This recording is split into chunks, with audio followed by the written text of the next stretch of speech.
ounces. First 12 ounces, yeah. First 12 ounces. First 12 ounces, yeah. Y'all better listen up. This sports talking tough. So if you got a cup, go on and raise it up. I'll raise one with you as we talk about the sports. It's raining stats and rumors. Let us give you the report. This is First 12 ounces. First 12 ounces, yeah. First 12 ounces. First 12 ounces, yeah. What is up? Welcome back to another episode of First and 12 Ounces. What a weekend. What a weekend. Some ups, some downs, and some more coaching changes. Yet again. Cole touched on it throughout the week. He had said it. The word was Napier was getting fired today, win or lose. And hey, guess what? They won and he got fired. So that's another big opening. How are we feeling on the coaching front? Who's going where? What's going to happen? Because there's a lot of openings currently. I think we're just getting started. I agree. I think this is going to be one of the biggest years for coaching, like, job openings and big schools too. I mean, you already got Florida, you already got Penn State. I think out of Florida State, Clemson, LSU, and Auburn, I think one, maybe two for sure of those coaches are going to get fired. Which two it'll be, I don't know. I mean, obviously, all four schools have issues, but I think this could be a pretty crazy year for coaches. I would think Michigan's got a chance. I don't think Moore's completely safe there. Mm-hmm. I think Kentucky is going to come open, and obviously Kentucky's not a massive job, but it's an SEC job. I think we're just. I think, like Cole touched on, I think we got another 2 to 3 big jobs, and there's going to be a bunch of small schools because a bunch of small schools are going to lose their coaches. Yeah. Like USF's probably going to be open next year because I would imagine he's taking one of these big ones. That's all I was saying. I think USF for sure will be looking for a coach next year. And look, on the home front here in old Louisiana, I wouldn't be shocked if Tulane's looking for a new coach next year because I think John Summerall is going to get the nod somewhere. Yeah, that's who I was about to touch on too. I was going to say I think Summerall might be out as well. It might be he might get an offer he can't turn down at one of these bigger schools that are going to be coming open. Touching on schools that we might think come open, I think Florida State's almost it's just it's almost a guarantee. Yeah. The one that stands out to me that Buddha kind of touched on last night during a lot of everything else is Brian Kelly's position. How hot is his seat before we get into the scores and everything else? How hot is his seat and how's it feeling in Baton Rouge for Brian Kelly right now? I mean, I'm sure it doesn't feel good. How hot's the seat? I think the problem that I got is I don't think the seat's that hot. If they were letting me handle it, I'd have a blowtorch under it actively lighting the chair on fire. They let me make the decision. I don't think it is. Now, one thing I want to, like, LSU people listening, like, I love y'all. I love the fan base. We got to stop being stupid about this fucking buyout. Like, it's not like you got to give this guy $52 million tomorrow if you fire him. Figure something out. Like, you can figure out how to get these things down and work stuff out. Like, and then just pay him over the course of a few years. Like, we're acting like $52 million is unheard of. Like, we can't do it. LSU has more money and raised $30 million for NIL in fucking 4 months. And like T-Bob's talked on this, you know, and a lot of people go, well, look at the Louisiana economy. I don't give a shit about the Louisiana economy. We just need one rich donor to go, here, I've got it. I'm tired of watching this shit. Like, it's insane about this buyout situation.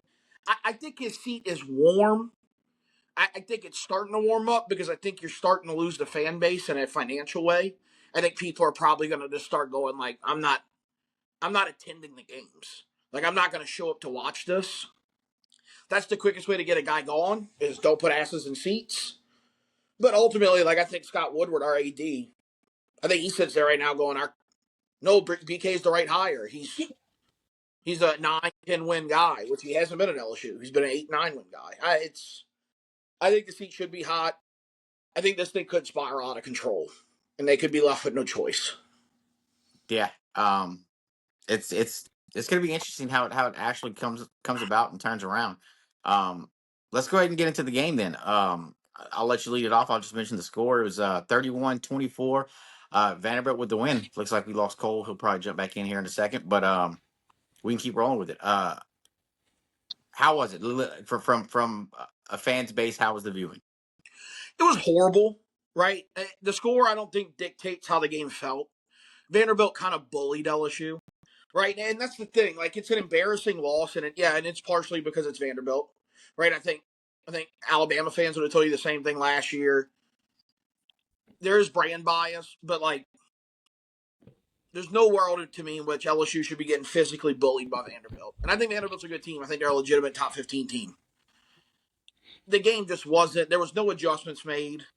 It was one of the worst coaching performances I've witnessed at LSU, and that's even including the back end of the Ed O tenure. Like, I'll just tell you, like, some stuff that took place in the game. On the sixth play on offense, you called a timeout because you didn't know what you wanted to run. On the first drive, the sixth play.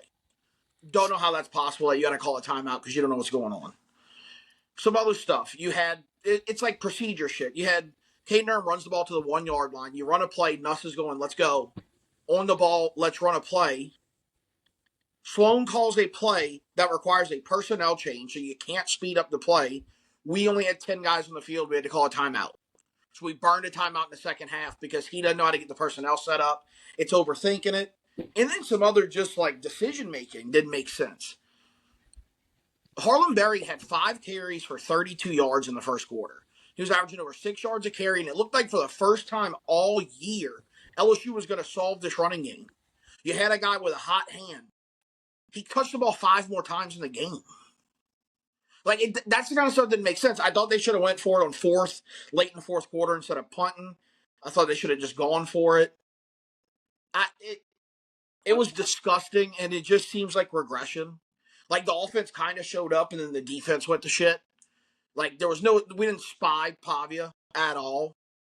Did you see the stat of Vanderbilt's receivers? They had 4 catches for 46 yards. Like, this was all just tight end and Pavia. Like, it's insane that if you'd asked me Friday, how's Vanderbilt win the game, I'd have told you exactly what they did, and it looked like it surprised LSU. And that's a coaching thing. And look, there's a lot of stats with Brian Kelly in the grand scheme. He's 11-11 on the road at LSU. He's 500. He's 5-10 against ranked teams. One of those wins is against Clemson, who's bad. So I think I only give him credit for probably 4 ranked wins. So he's 4-10, in my opinion. It's gross. It's disgusting.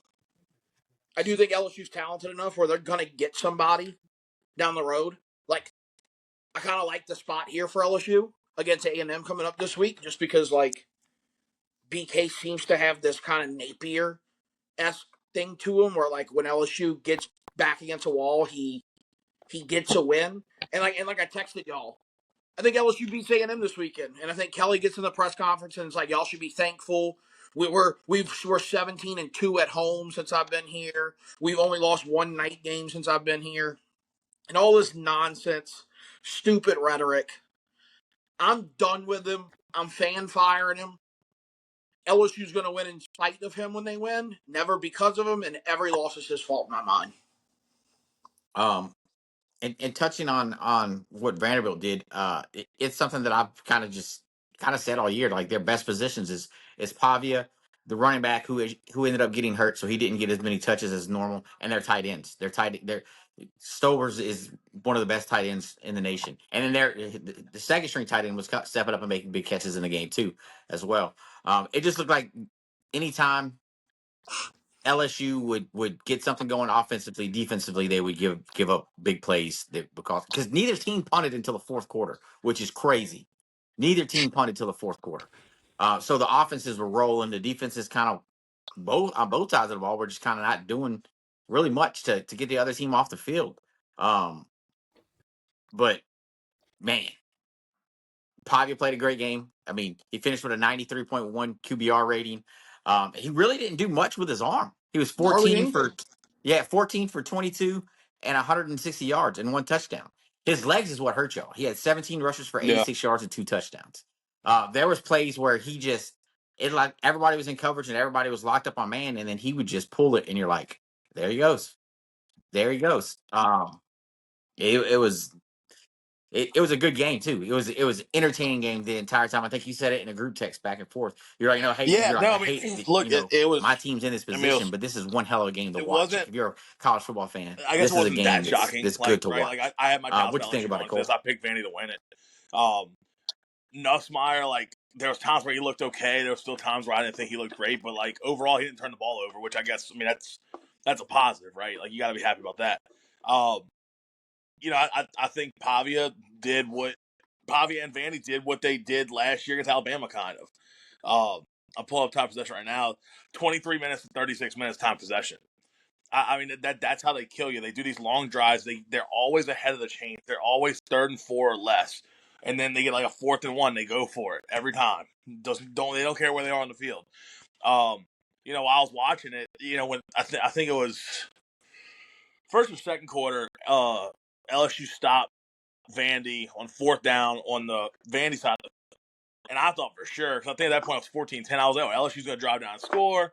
I was like, we're going to have, a 17-14 ball game at halftime.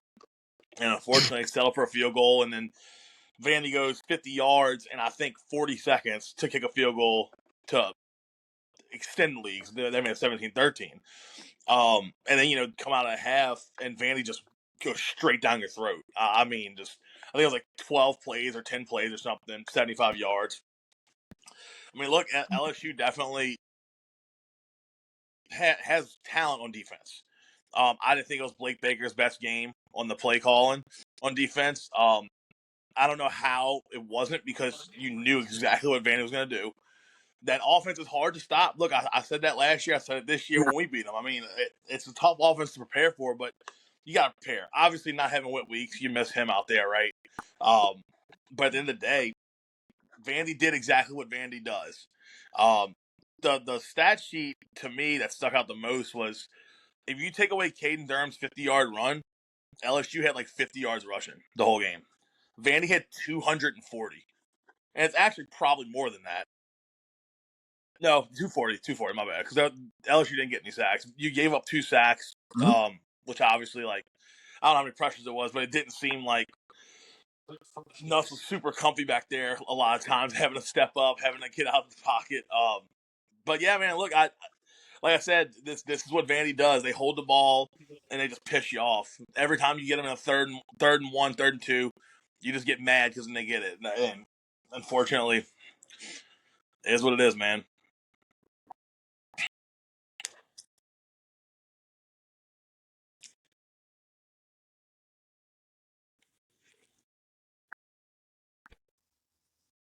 Okay, I got a question for y'all. There's 2 teams in the Power Conference that have yet to score 25 points on FBS opponents. Do y'all know those 2 teams? So it's LSU. I know that. And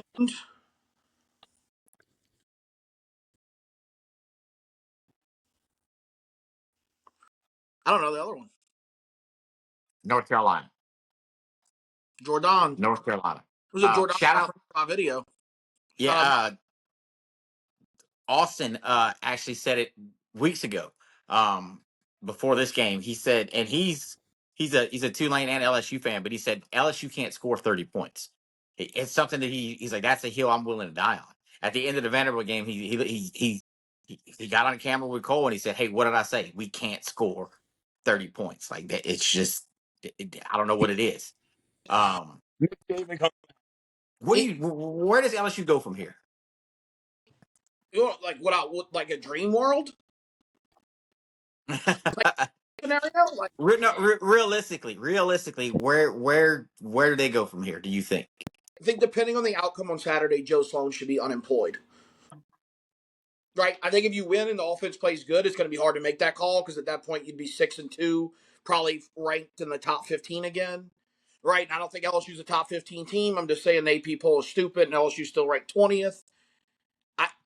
Right? And they do play A&M, which, as somebody who's ready for a new coaching regime, I kind of hate the spot we get A&M in. This is classic A&M's going to fall in their face moment. I hate it. This is classic. He's going to, like, but in a dream scenario, I would like to just cut ties. To me, this feels like the Penn State thing with James Franklin. Like, I know what I'm watching. I've watched it now for 4 years. I have no reason to believe year 5, 6, 7, 8 is going to be any different. Like, this is an 8, 9 win team. That's how it's run. I would like him to move on right now and beat Florida in the bidding war for Lane Kiffin, is what I would like to do.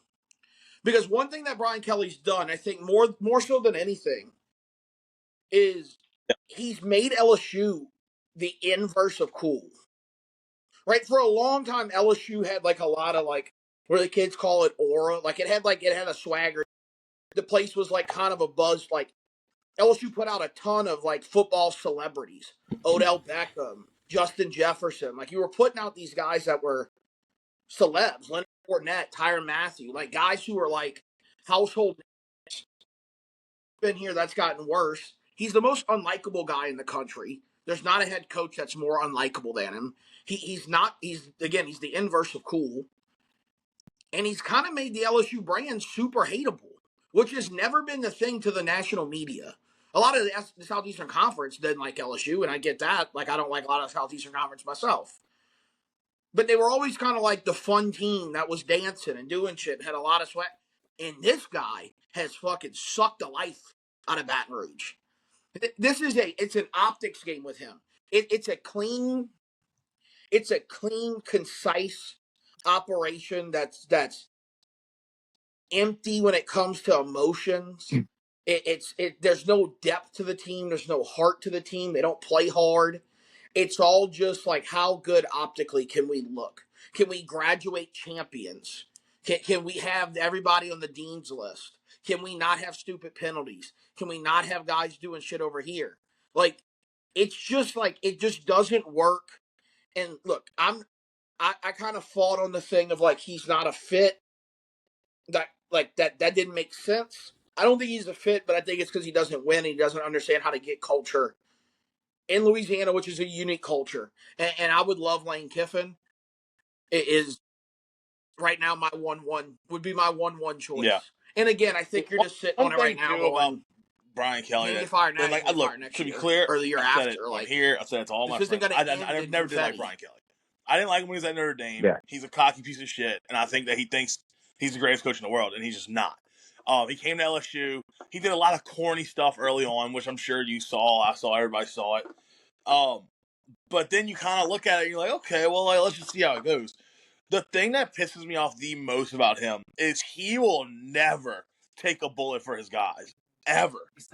He everything he says is they this, they that. It's not we this, we that.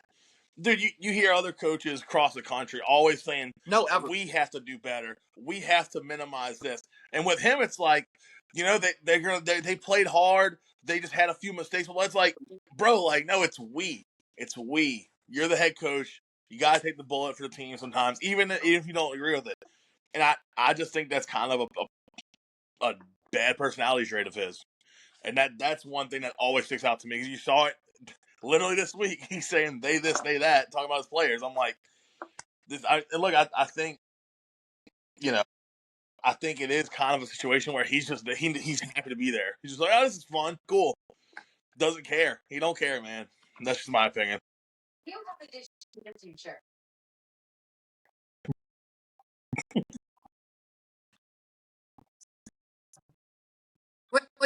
Like I said in that video that was quite funny last night. But like I do think one of the issues is like for me it's like go Tigers until I'm dead. Like this shit means everything to me. And the problem is he's getting paid $10 million a year, and it's a paycheck to him. He doesn't really give a shit. And I can look and tell you he doesn't give a shit because I watched the product on the field. And it's also like this guy was notorious. He was known for being an O-line and a tight end developer. The O-line sucks. Trey'Dez Green's not a tight end. He's just a slow wide receiver because he can't fucking block. He didn't do anything else that tight ends can do. He only gets down the field and makes plays. And I don't give you credit for developing him when you recruited him at 6'7" and a freak athlete.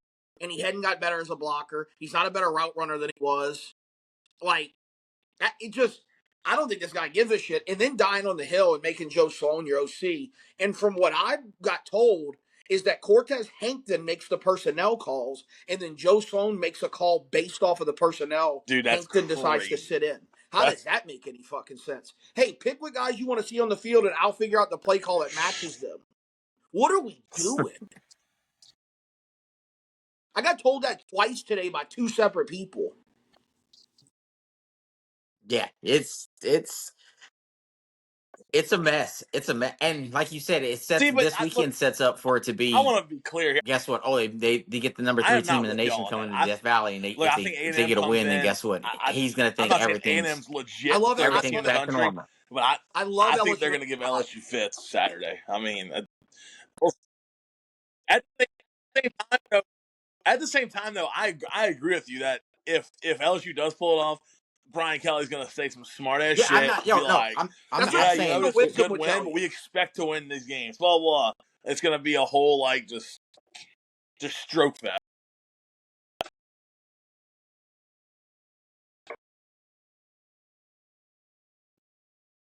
Yeah. My thing with Yeah. A&M, this is not. I'm not using conventional wisdom. This is very much so my entire life. A&M flops in this moment. Like right when they're legit and everybody has finally decided, you know what? Let's call them legit. Let's make them top 3. We look at the schedule and go, no, I know they're 8-4 every year, but man, it really, really looks like this is 11-1. This game screams A&M flops. Now LSU could flop alongside of them, and this thing could turn into a dead fish factory. But this game screams A&M flops, and that's not pro LSU. That's what this screams on A&M, that they lay a fucking goose egg. Segue. What a Yeah, I segue. mean, pretty much nail on the head right there. Speaking of flops, Texas survives at Kentucky. Speaking of flops, let's get to it. Texas drops from 21 to 22 in the rankings. Defense played lights out. Not so much for anyone else. Colin Simmons had a huge game. He had 3 sacks. Texas forced 4 fumbles and got none of them. None Impossible. of them. Impossible stat. None of them. It's an impossible Like, stat. what are we doing here, guys? Offensive line looked horrible. We couldn't establish a run game, and honestly, we didn't even try to run the ball whatsoever. It we had 47 yards rushing, 47 yards rushing, 132 passing. Kentucky had 258 passing yards and 137 rushing yards. Like, what? It looked like a completely different team than what was on the field last week, whatsoever. Um, I mean, Arch made mistakes, absolutely, but then it's hard to complete passes when you got a defender in your face mask every other snap as well. But you got to establish a run game. You got to figure it out. Hey, thank heavens for Ryan Niblett, because Ryan Niblett is the reason we won this game, and his punt returns and the special team. Hillman, Mason, Shipley, and the defense won the game. Another cool factor about Colin Simmons is reporter came out and asked him and said, "Hey, Sark said that you know Texas is currently a defense and special teams team. Y'all run the show." And Colin Simmons goes, "And offense." And he goes, "Oh no, well, Sark didn't say that." He goes, "Well, he meant to say it." He said, "Because we're a team. The defense is a part of the team. The offense is a part of the team, and the special teams is a part of the team." He's like, "We got their back just like they got our back." He's like, "Everything's clicking for us right now." He's like, "We're just waiting for it to click for the offense. So we're a team." So I like that. He kind of stood up for his team as a whole. Him and Michael Taft. Michael Taft kind of got teed off in the post game press conference. Cole sent me the clip as well. I had already saw it though, but he's like, "Hey man, why are y'all? What are y'all so upset about? We won. It's hard to win on the road in the SEC, and we won. You can't overlook what Kentucky has done the past few years at Kentucky. Georgia's escaped 3 big games at Kentucky with 3-point wins, a 1-point win, and a 6-point win. Hey, we got away with a 3-point win. You got to take it and you got to move forward. We got Mississippi State next week at Mississippi State, and Mississippi State's playing good ball. Mm-hmm. I didn't like a lot of what I saw, but the defense looked great. Y'all talk about time of possession for the Vanderbilt game, time of possession for the Texas game. Kentucky had the ball for 39 That's minutes and 23 seconds. crazy. Texas had the ball. Texas Texas had the ball for 20 minutes and 37 seconds, and Yikes. Texas somehow still wins the game. Um, yeah, Texas currently has a number 3 ranked scoring defense, allowing only 11.3 points per game. That's the saving factor right there, is that defense. But going forward, we face 3 of the top 12 offenses in the country coming up on our schedule.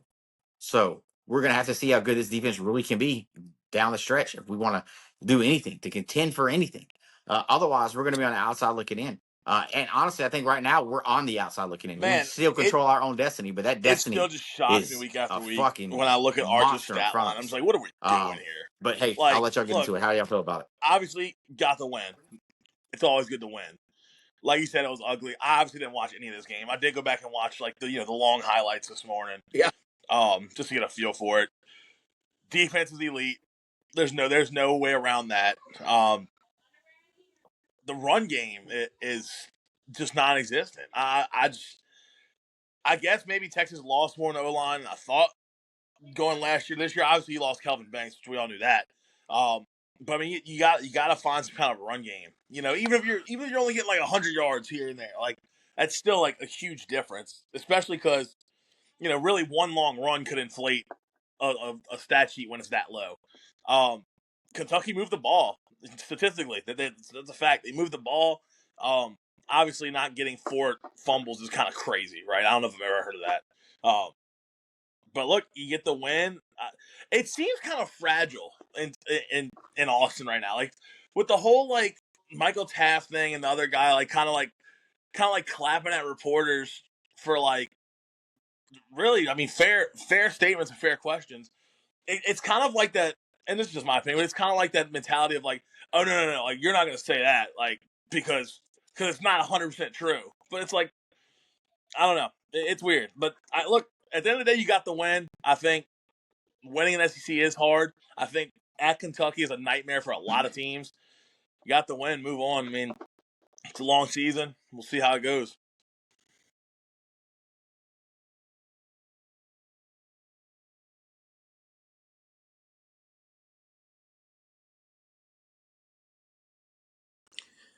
I mean, if I wasn't so devilishly handsome, I would think I'm looking in a mirror when I look at Pete in Texas. Like it just feels like the same thing as LSU. Like it's like you kind of just leave a lot of these games going like, huh? What am I looking like? What am I looking at? Like? This feels like this should be a much better situation. That's what's taking place.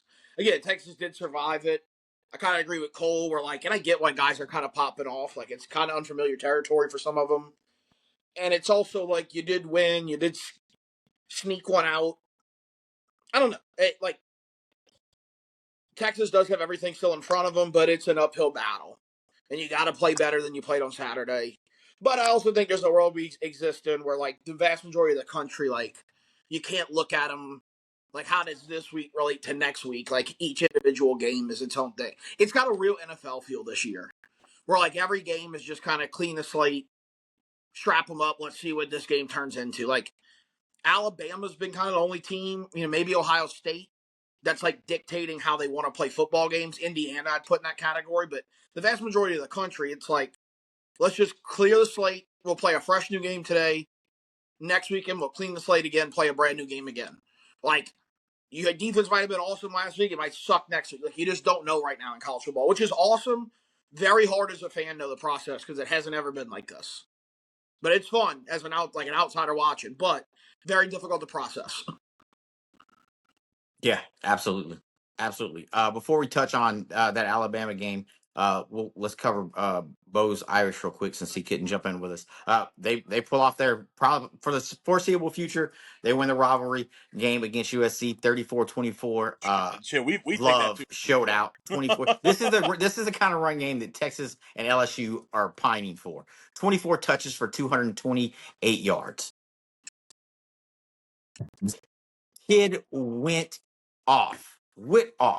And then you had Price with a kick return that was phenomenal. This is his second kick return he had against USC as well too. So which is also good to see. Anytime you see special teams step up and make big plays, I love them. I think they're one of the best things ever. Don't be fucking stupid. You know what it's called. But hey, let's get into the big one. What do y'all call this makeup rivalry? The 3rd October or something?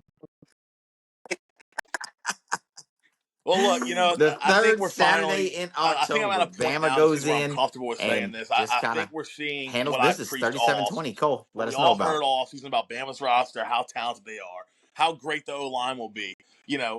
Obviously Ty Simpson was a big question mark for everybody. The kid's elite. I mean, just purely elite. Never seems to get rattled. Just always knows where to go with the ball. He checks off so often in the games. Boot, I know you watched the game. Pete, I'm not sure if you were able to because I know Texas was on. But just so many times you see him check off, and dude, I just get fired up. I get fired up when I see it because I'm like, I know it's going to be something decent. I know we're getting a better look because he's checking off.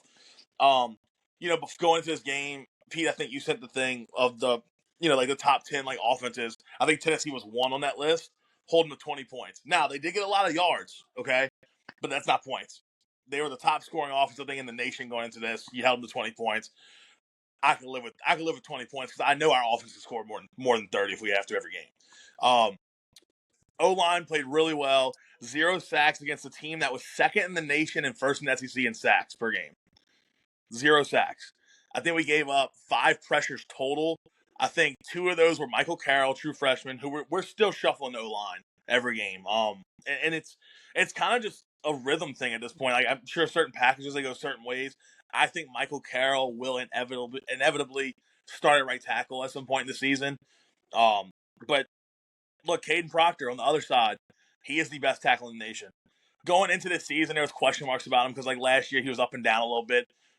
Not only is he obviously like doing, cute shit, getting the ball, catching screens, running the ball out of the Wildcat and shit, but he's also just playing elite at the line of scrimmage.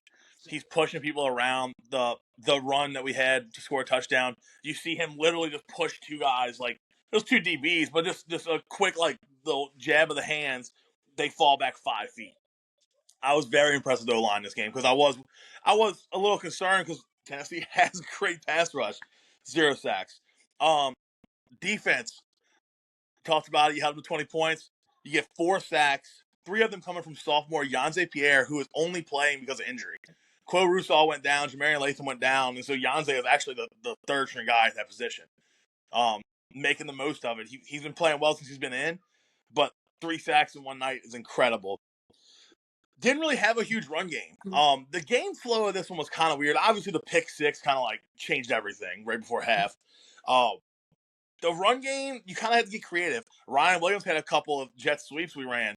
Jeremy Bernard had, I think, like 5 carries, like, just on cute shit. But that's what you get with a Ryan Grubb offense. You get a lot of different looks, a lot of fancy stuff. And look, luckily it works most of the time. Ryan Williams is back. He's officially back. He's right up there in the conversation for best receiver in the nation again. He didn't get 100 yards. I think he had like 80 something. That catch over his shoulder going off to the sidelines, incredible catch. Incredible throw, incredible catch. I think he's finally healthy. I know last week I told y'all he only played like 30% of the snaps or something like that. But in my eyes, he's back to normal. James Smith, starting D tackle for us, playing alongside Tim Keenan. That dude wants smoke with everybody. He wants to fight any and everybody, and he wants to yell at people and say, "Get off my field" after the game. I mean, there was a little verbal altercation after the game, and he's just literally walks up and says, "Just get off my field," just yelling at him with some other adjectives that I won't say. But I love it. He's violent. He comes off the ball so hard. He plays very nasty, very aggressive. It's just great to see it. Bama has 4 top 15 wins in a row. I don't remember what the year was, but it's the first time in SEC that's happened in a very long time for anybody. Coaching staff is on fire. I talked about Ryan Grubb in the play call, and Kane Womack is lighting it up on defense. He's putting guys in the right spots. Guys are making plays. There's plenty of talent to go around. One thing that I like is we're kind of doing the Vandy thing of time of possession was pretty equal in this game, but we're putting together these long drives. I mean, look, we started one drive on our own 1 yard line, 9 plays, 99 yards, and then the following drive, 10 plays, 75 yards. Both drives were like over 6 minutes. That's how you win games, man. That's how you win games. You get down, you drive downfield, you hold the ball as long as you can, put drives together, play after play. Look, I mean, at this point, I'm very happy with where we are. All the talk after the Florida State game of Kalen DeBoer's got to go, and obviously it was all just dumb casuals. That's all it was. It's impressive what he's done, in my opinion. Every weekend we're getting more recruits visiting, and they're committing after the game because they're watching these games and they're like, my God, these guys are good. So that's kind of what I have on it. What y'all got?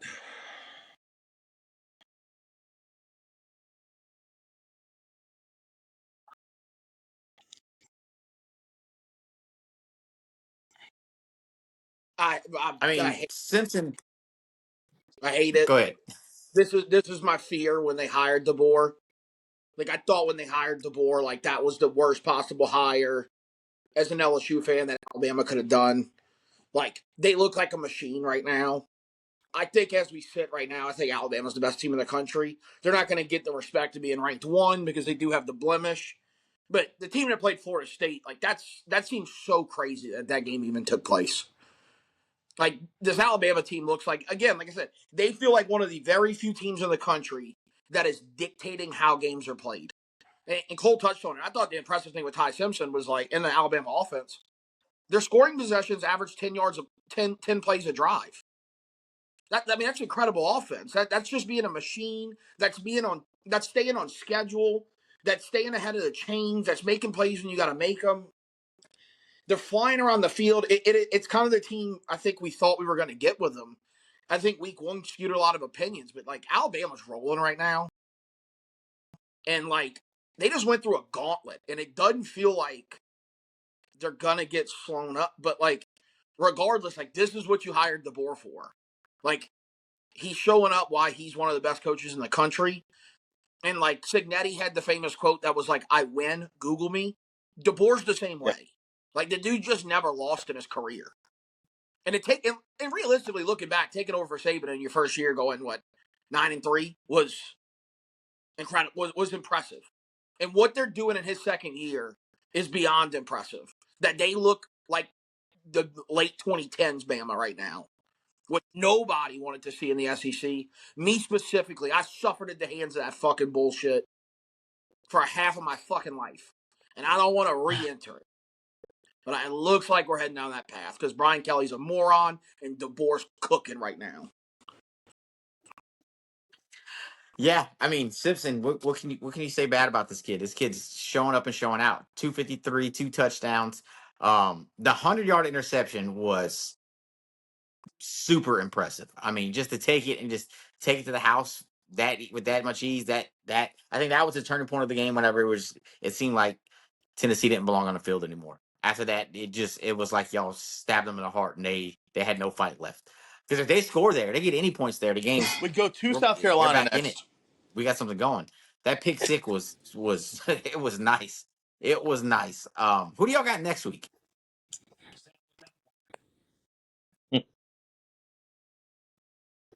Yeah, I don't see any issues with that one whatsoever. Just What? Yeah, whatsoever. Man. Hey, I think the big talk now is Booty. You said it. Cole kind of mentioned it last night on live when we were talking about it as well. I think he would go somewhere. Everyone's going to be shopping I think it for depends Lane Kiffin. where, but I think he would go. Do y'all Because actually think he leaves Oxford and goes somewhere unless else? he makes a legit championship run I think there's this one place year, he would go. I think he would go. I don't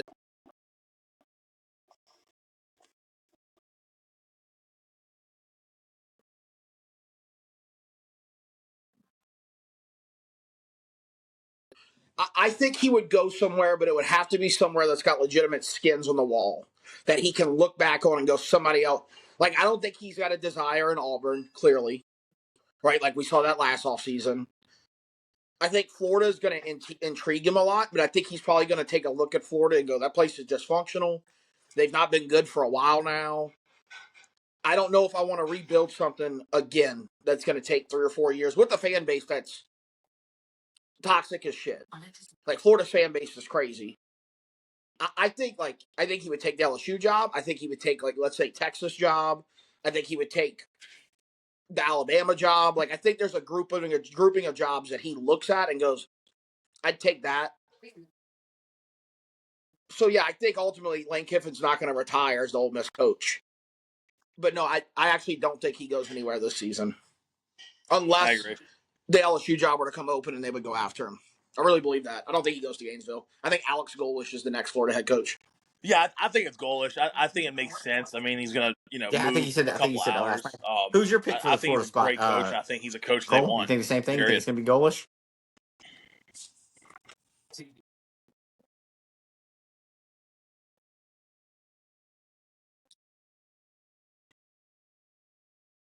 Hmm?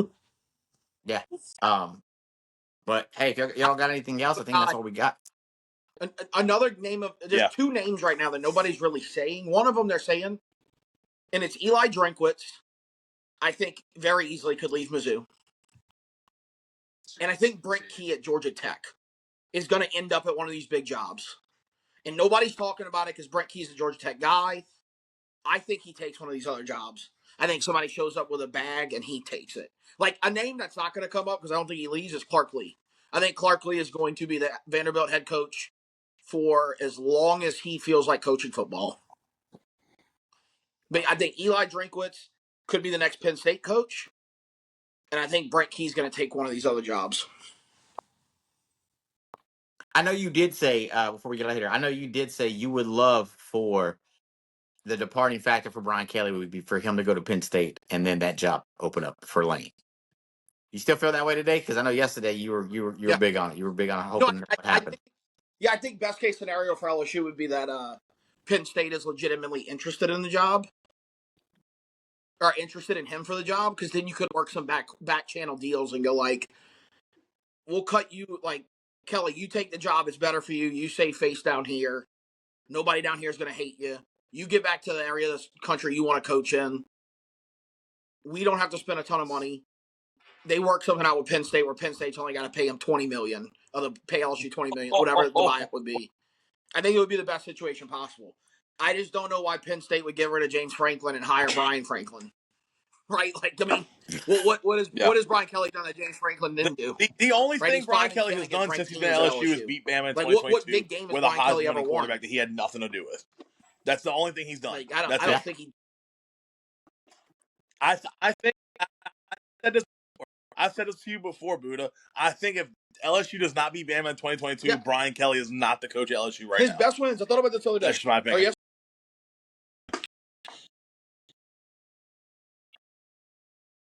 Yeah.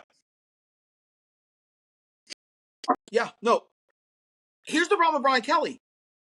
It's done this. His first year was his best year. First year, he had the most excuses. His first year, they had 30-something scholarship players. I think that stat's overused. But you had every excuse in the world. Hey, the culture's disastrous. We're trying to put together a roster. And he ends up winning the SEC West. He beats Alabama. And it's like, oh my God, look what he's doing in year one. And then year two, it was like, it got worse. The defense just got worse. Your offense got better, but your defense got worse. Then last year, it's like year three. And he's like, well, year four, actually, because we didn't expect the Heisman guy in year two. And it's just gotten worse. Like, it's just every year, it's a slow regression. Like, I feel like a Clemson fan. Like, I'm just watching an old guy not have the grip on it anymore. Here's something I'll tell y'all, or I'll ask y'all before we get out of here. So this makes what 2 years in a row that the number one portal class teams aren't looking hot. Last year was Ole Miss, and this year was LSU. I think it's a very loaded question. Is Y'all it know safe to say my that, stance on that the portal. I think shopping it out should of be the portal for a complete plug rehaul players is not into the way to spots go? type of thing. That's what I think best. I think you have to have a culture.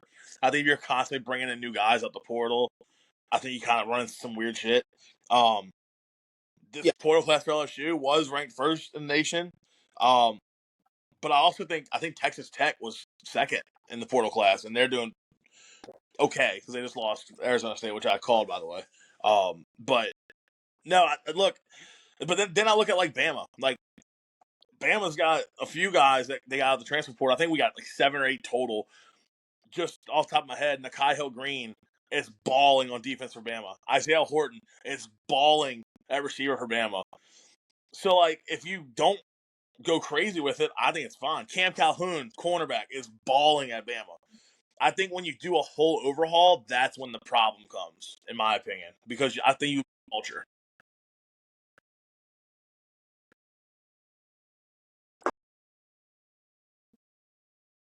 Would agree.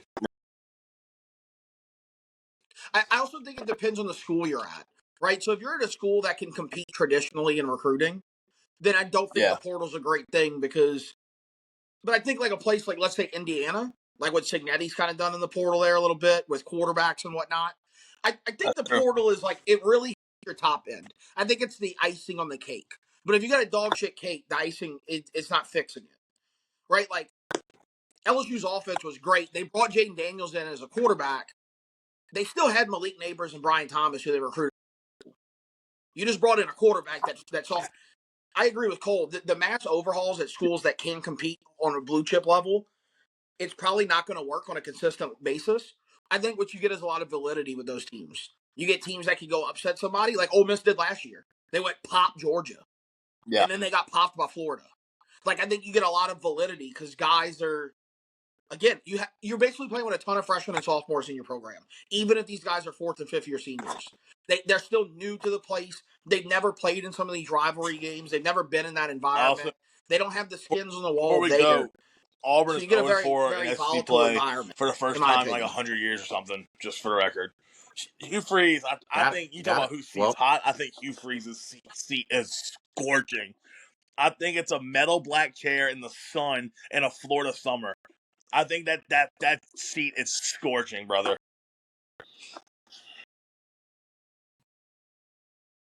I don't know, and I only say that because I saw like Auburn reporters on Twitter saying like you have does to that seat open up before the end of the year? All these reasons. Yes. I was like, yeah, whatever. So no, I don't think so because I also think Auburn just likes to suck.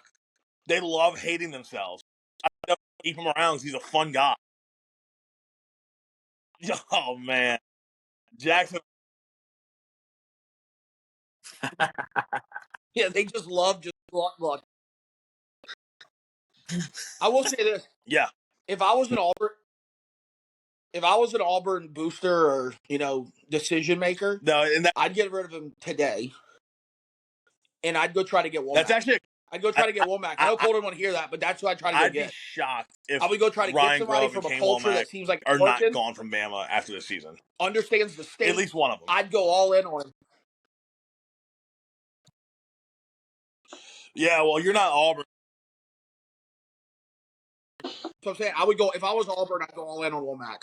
I'd go all in. Unlike Auburn, you're not. No, they won't. They're gonna ride Hugh Freeze. Yeah, dude. Go worry about Cole's like coached. Get out of here. Cole's like, stop projecting, Buddha. Quit putting this out there in the universe for it to possibly happen. I gotta live with Joe Sloan, dude. I can say what I want. I gotta wake up on Saturdays and watch Joseph Sloan call plays, and he doesn't even know who his players are. We roll out 13 guys one play, 7 guys the other play. This guy doesn't know what he's doing. This guy couldn't call plays at a random high school. This guy couldn't call them at Riverside Academy. Joseph Sloan couldn't handle calling plays. This guy's a bum. I can say whatever I feel like, dude. I'm in purgatory. I'm in purgatory. I love it. I'm starting to get into hell. It's warming up a lot around me. I ain't hearing birds chirping.